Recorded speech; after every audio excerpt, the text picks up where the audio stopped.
اور اس کے مؤلف دنیا سے رخصت ہوئے المتوفى 418۔ اب یہاں پر بھی شیخ ابو حنیفہ کے عجب عجب نظریات ہیں، وہ پہلے ہم نے سب سے پہلے صفحہ نمبر 68 میں جو سب سے اوپر ریڈ سے ہائی لائٹ کیا ہے، لو ان رجلا قال اشهد ان للہ بیتا الا انی لا ادری اهو هذا او بیت بخراسان کان عندی مؤمن۔ اگر کوئی شخص یہ کہے کہ میں گواہی دیتا ہوں کہ اللہ کا ایک گھر تو ہے، لیکن آیا وہ یہ ہے کہ جو مکے میں ہے یا کوئی اور گھر ہے کہ جو خراسان میں ہے، تو بھی وہ میرے نزدیک مومن۔ پھر نیلے سے ہائی لائٹ ہے، لو ان رجلا قال اشهد ان محمد رسول اللہ الا انی لا ادری اهو الذی بالمدینہ او رجل کان بخراسان کان عندی مؤمن۔ کہ اگر کوئی کہے اشہد ان محمد رسول اللہ، لیکن وہ یہ نہ جانتا ہو کہ یہ یعنی رسول اللہ صلی اللہ علیہ وآلہ وسلم وہ کہ جو مدینے میں تھے یا کوئی اور آدمی ہے جو خراسان میں تھا، تو بھی چلے گا، یہ بھی مومن ہے۔ اب آپ تصور کریں کہ کوئی نہ جانتا ہو کہ رسول اللہ صلی اللہ علیہ وآلہ وسلم کون ہے اور کہاں تھے، تو بھی وہ مومن ہے۔ پھر اس کے بعد ریڈ سے ہائی لائٹ ہے، سمعت رجلا سأل ابا حنیفہ فی مسجد الحرام ان رجل قال اشهد ان الكعبة حق ولكن لا ادری هي هذه ام لا وقال مؤمن حقا۔ ایک شخص نے سوال کیا ابو حنیفہ سے مسجد حرام میں اور کہا کہ اگر کوئی شخص یہ گواہی دے کہ کعبہ تو حق ہے، لیکن وہ یہ والا کعبہ ہے یا کوئی اور کعبہ ہے تو کیا ہے؟ تو کہتے ہیں کہ جی وہ بھی مومن ہے۔ وسأله رجل فقال اشهد ان محمد بن عبد الله نبی لیکن لا ادری هو الذي قبره بالمدینہ ام لا۔ کہ اگر کوئی کی موصوفی فرماتے تھے یعنی ابو حنیفہ کہ اگر کوئی شخص یہ کہے کہ میں گواہی دیتا ہوں کہ رسول اللہ صلی اللہ علیہ وآلہ وسلم اللہ کے نبی ہیں، لیکن یہ مجھے نہیں معلوم کہ جن کی قبر مدینے میں ہے یا کوئی اور، تو پھر ایسی صورت میں بھی مومن ہے۔ یعنی اگر کوئی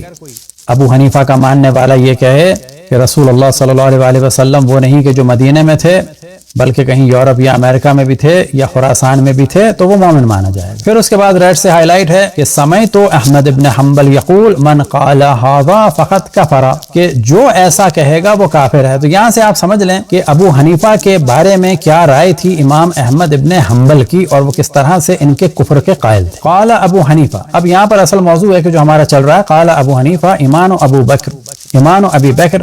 و ایمان ابلیس واحد قال ابو بکر یا رب وقال ابلیس یا رب۔ تو یہاں سے واضح ہو جاتا ہے کہ ان کا کیا اشارہ ہے کہ قال ابو بکر یا رب وقال ابلیس یا رب کے کیا معنی ہیں، پس ابلیس جو یا رب کہتا تھا اس کے معنی کیا ہیں یہ سمجھنے ہوں گے۔ شیخ ابو حنیفہ یہ بتانا چاہ رہے ہیں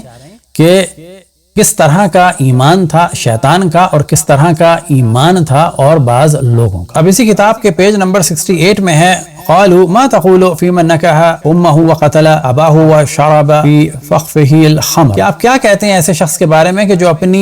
ماں کے ساتھ جنسی تعلق کرے، باپ کو قتل کرے اور شراب پیے؟ تو ابو حنیفہ کہتے تھے کہ وہ مومن ہے۔ یہی والا موضوع ہے تاریخ مدینہ الاسلام میں، جسے عام طور پہ کہا جاتا ہے تاریخ بغداد، اور جلد نمبر ہے 15 اور صفحہ نمبر ہے 509۔ ان ابا حنیفہ قال لو ان رجلا ابدا هذه النعل يتقرب بها الى الله لم ارى بذلك بأسا، کہ ابو حنیفہ یہ کہتے تھے کہ اگر کوئی شخص عبادت کرے ان جوتوں کی اور اس کے ذریعے سے اللہ سے قرب حاصل کرے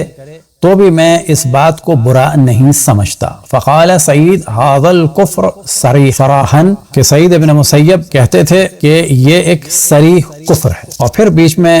ریڈ سے ہیڈنگ ہے کفر ابو حنیفہ، یعنی یہ لوگ ان کے کفر کے قائل۔ سمعت ابا حنیفہ یقول ایمان ابی بکر الصدیق و ایمان ابلیس واحد قال ابلیس یا رب وقال ابو بکر الصدیق یا رب، اسنادہ صحیح۔ اب یہاں پر ہم تفصیل سے نہیں پڑھیں گے، اگلی کتاب ہے الانتصار اور جزء اول، اور ان کی وفات ہوئی 558 میں اور صفحہ نمبر ہے 798، اور یہاں پر بھی یہی والا موضوع ہے اور اسنادہ صحیح۔ اور پھر اس کے بعد ہے المنتظم فی تاریخ الملوک والامم، اور جلد نمبر ہے 8 اور صفحہ نمبر ہے 133، اور یہاں پر بھی یہی والا موضوع ہے التنکیل، اور اس کے صفحہ نمبر 298 میں بھی یہی والا موضوع ہے۔ اب آپ کے سامنے کتاب ہے الموسوعۃ الحدیثیہ لمرویات الامام ابی حنیفہ، اور جلد نمبر ہے 3، اور یہاں پر بھی یہی والا موضوع ہے القول الحسن فی کشف شبہات حول الاحتجاج بالحدیث الحسن، اور یہاں پر بھی یہی والا موضوع ہے صفحہ نمبر 304 میں۔ تو یہاں سے پتا چلا کہ کیا دیگر فقہا کی رائے تھی شیخ ابو حنیفہ کے بارے میں، اور شیخ ابو حنیفہ کی کیا رائے تھی جناب ابو بکر کے بارے میں، اور کس طرح سے وہ کہتے تھے کہ ان کے اس قسم کے گناہ کرنے والا بھی مومن ہے۔ البتہ یہ ایک الگ موضوع ہے کہ جو ان کے نظریات تھے خصوصاً قیاس کے باب میں وہ بڑے عجیب و غریب تھے، اور اس جانب ہم توجہ دلائیں کہ خصوصاً بنو عباس کے دور میں ان افراد کی فقاہات کا شور کیا گیا تاکہ اہل بیت علیہم السلام کی جانب لوگ نہ جائیں، اور ان لوگوں کو پیش کیا بنو عباس نے خصوصاً اپنے دور میں، اور بعد میں دیگر ادوار میں بھی ان کو پیش کیا گیا تاکہ شریعت رسول اللہ صلی اللہ علیہ وسلم آل رسول اللہ صلی اللہ علیہ وسلم سے نہ لی جائے۔ اب یہاں پر ہم سوال کریں گے ان لوگوں سے